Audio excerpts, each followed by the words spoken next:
So what's going on guys, Kades here and welcome back to a brand new video. For today I will rank every single armor set from worst to best in Black Myth Wukong. Overall this game has about 20 different sets and you will see how to get them, then which specific set is good for which specific boss and playstyle, and then finally we will compare a bunch of sets so you would know their strengths and weaknesses, and this way you would be able to choose which one is the best for you and much more. If this sounds interesting to you, then let's get right into it. So then moving over to the first S tier set, and it is the Monkey King armor set. Among all the options in the game, the best armor set by far is the Monkey King set. Each one of these pieces are very powerful, because it offers high defenses and a variety of stat boosts, as well as synergies for spellcasting and critical hit chance. On top of that, the set bonuses are for 3 and 5 equipped pieces of gear. This is because the Jingu Bang is a mythical weapon, which is considered to be a part of the full set as well. If you want to know what it feels like for the enemy hits to tickle you instead of doing actual damage, then this is the one for you. The monkey set you can craft in chapter 6, after completing quests and collecting necessary materials in the Mount Huaguo region. And the weapon itself you can't actually craft, but it can be only found by playing through the game and experiencing the main storyline. So if you're interested in the best Monkey King build, then click my link in the description or just scroll through my channel and you will find the full build guide for this weapon and armor set. Then next up we have the Bulls King set, and we will place it right in the S tier. This is another powerful set that has extremely high defensive stats, including set bonuses to bolster this attribute even further. If you want to get this equipment, then you need to complete the chapter 5 secret area objective to acquire the necessary crafting materials to make the set. If we compare Monkey King set with the Bulls King armor set, both of them are great, but usually players start in the mid game acquiring the Bulls King set and then in the end game the Monkey King set. Both of these setups will make you tanky while at the same time giving you very high attack damage. And then for the last and final S tier weapon we have the Centipede staff. This is a legendary staff which will not only protect you from poisoning damage, but also increase your attack while you are infected with the poison debuff. This setup will be game changer anytime you are going up against the boss that deals poison damage and can inflict poison state. While wearing 2 pieces won't entirely protect you from the damage over time, it will give you a lot more survivability. Furthermore, if you can collect all 4 pieces, then becoming poisoned will actually turn into a benefit, because it will boost your attack damage and help you to take the enemy down faster. So if you want to get this armor set, then you can get it after completing chapter 4. So now let's move over to the A tier, and the first set that we will place in here is the Golden Armor set. This specific armor will grant us bonuses based on the use spirit skills and the QI. The set bonuses from wearing 2 of these pieces will increase the damage of your normal attacks after you've used a spirit skill. Additionally, you can get the same effect by using a vessel. Wearing all 4 pieces of the Gilded Radiant set will return some of the QI to you, which is a resource you need for the spirit skills. Moreover, this piece also has a unique effect that grants you a large amount of focus if you are successful with hitting the enemies with your spirit skills. However, you won't see the increase until you revert back to your normal form. You can get this armor after completing chapter 3 main storyline.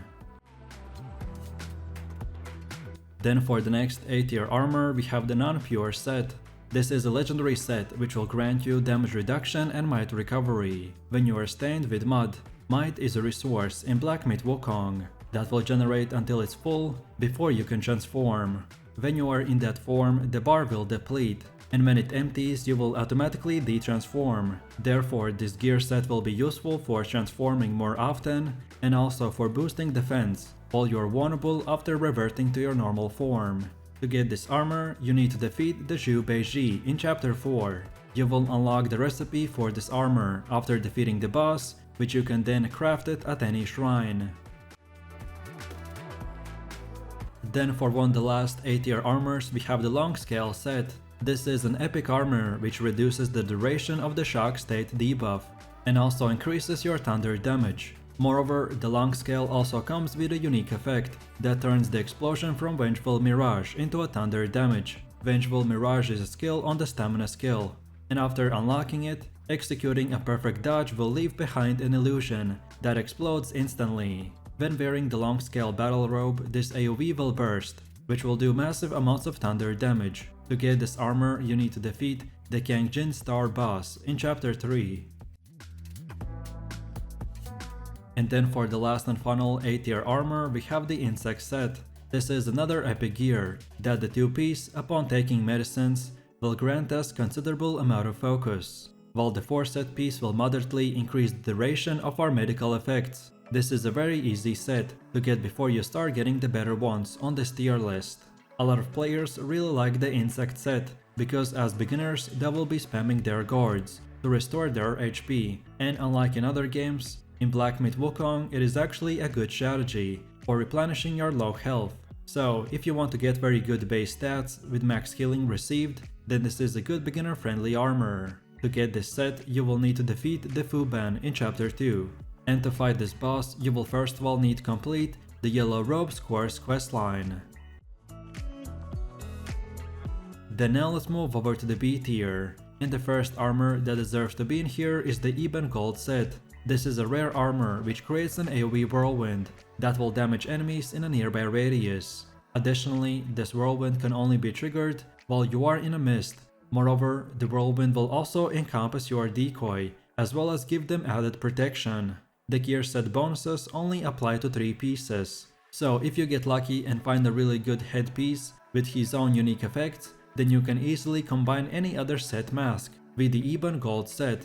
If you want to craft this armor, then you need to defeat the Black Bear at the Blackwind Cave in the Blackwind Mountain. And then for the last and final B tier armor, we have the Galeguard Beast set. This is a rare armor which can give you additional focus and reduce spell cooldowns when you successfully complete the perfect dodge. The usefulness of this set will highly depend on player skill. If you've mastered the timing of a perfect dodge, then this should be a full set that you collect. However, if you struggle to successfully perform a perfect dodge, then it might be the best to focus on another set of armor.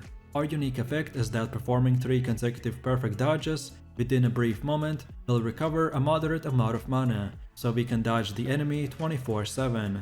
To get this armor, you need to defeat the Stone Vanguard in the Fright Cliff. Next up we have the C tier, which is the place for all the beginner gear, which usually gets dropped after level 40. And for the first one we have the Ochre set. This is an epic armor that increases the durability of your decoy and duplicates. Decoys are created by the Cloud Step spell under the Alteration tab. When you cast the spell, you turn your mist and leave behind the decoy. This is an epic armor that increases the durability of your decoy and duplicates. Decoys are created by the Cloud Step spell under the Alteration tab. Duplicates are created by using the A Plague of Many spell in the Scan tab. While this can be useful as a distraction, these magical creatures are initially weak and don't last long. Therefore, you can help to improve their survivability with the Raging Sandstorm 3-piece set. And furthermore, the Plague of Many spell seems fun, but it uses a lot of mana and has a long cooldown, and it isn't very effective overall. Plus, casting it takes a while, leaving you vulnerable.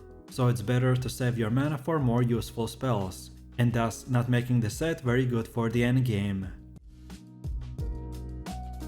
Then taking a closer look at the Bronze set, which we will place in the C tier. This is a rare set which will boost your damage when crushing immobilized enemies, and reduce the cooldown for Immobilize spell. Immobilize is a spell that is part of the Mysticism talent tree, and it's a way to freeze your enemies temporarily, so that you can deal damage without the fear of retaliation. I would recommend to combine this setup with a heavy investment into the Immobilize talents, to create powerful build that can regularly freeze your opponents in a place. If you want to get this armor, then you need to defeat the Elder Jinzi at the secret, ancient Guanjindi temple location in the Blackwind Mountain. Also, it requires for you to ring all 3 bells in the Blackwind Mountain. And then for the last and final C tier armor, we have the Serpentscale set. This is an uncommon armor, which will generally reduce the cost of all stamina abilities while you're standing in water. Every physical movement in the game costs stamina, light and heavy attacks, sprinting, dodging, and etc. Therefore, pairing the set while fighting a boss in water will allow you to make a lot more attacks. However, depending on your environment, water might not be always available. Moreover, the Serpentscale set also comes with a unique effect that will improve your health regeneration when you're low on HP. To get this set, you need to defeat the White Clade Noble at the Bamboo Grove and Marsh of the White Mist in the Blackwind Mountain. And now last but not the least, we have come to the D tier.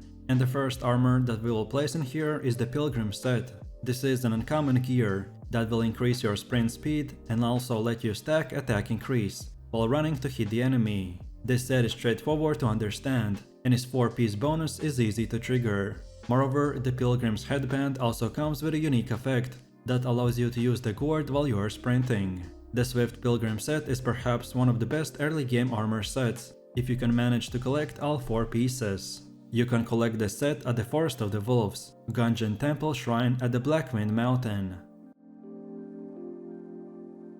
Then for the next D tier armor we have the Folk set. This is an uncommon armor which will increase the will you gain from defeating an enemy. In Black Myth Wukong, will is a resource that you can use to craft and upgrade weapons. You will need quite a lot of it to craft the higher level mythical, legendary and epic staffs. So by using this 4-piece set, it will help you to get those endgame weapons a bit quicker. However, this set is Deluxe Edition exclusive, and for those players it can be only collected at the Front Hill Shrine, in the Forest of the Wolves at the Blackwind Mountain. And then for the last and final D tier armor we have the Tiger Hide set. This is a very simple armor that is common and doesn't come with any unique effects. This is a basic beginner set, which is what you will start the game with, and you will change it very early on. And that's about it. So with that said, I really do appreciate everyone for watching guys, and I hope you enjoyed it. If you have any questions or suggestions, then feel free to leave your comments in the comment section down below. And while you're doing that, please click like, subscribe and enable that notification bell, so this way you could support the channel and not miss any more amazing content. With that said, you have an amazing day and I will see you in the next one, so take it easy, peace.